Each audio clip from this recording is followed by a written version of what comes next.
Allora signore, vi presento l'amico mio, a Don Filippo, un canchiere feroce, un meglio canchiere di piazza Ingaissona. Buonasera. E chi c'è? Don Ignazio, un comandante di Vigili Urbane. Piacere. Ma tu sei chi che mi faceva questo pesare doppia fila? Sì, fattene a casa. Anche però chi sei? Ho questo piano. 150 euro remoto, 50 euro da suoro, però mi divertivo, bella fo. Sì, merda. Che bella serata. Devi usare.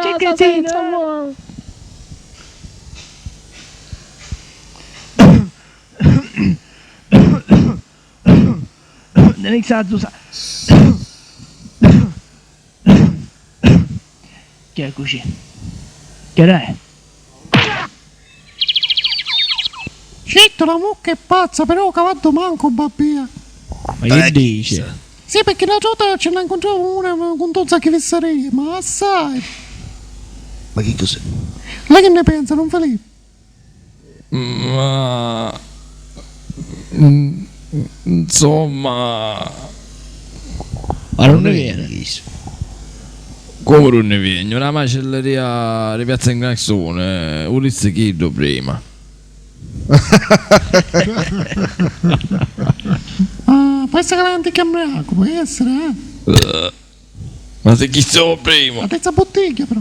Oh, la legge però. È nata te passata, è nata via.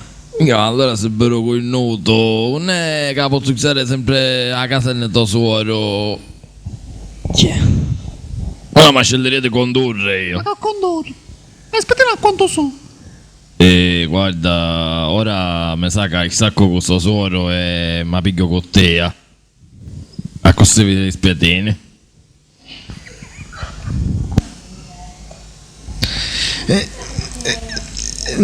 Secondo me avessimo a levare in avanzi. Allora, picciotte, io mi ammonto, piglio 4 multe. Che a fare tu? Conosci una macelleria ogni spedene su belle e miccate. Io mi vaccato. Ah sì? Mi stai pisciando sopra.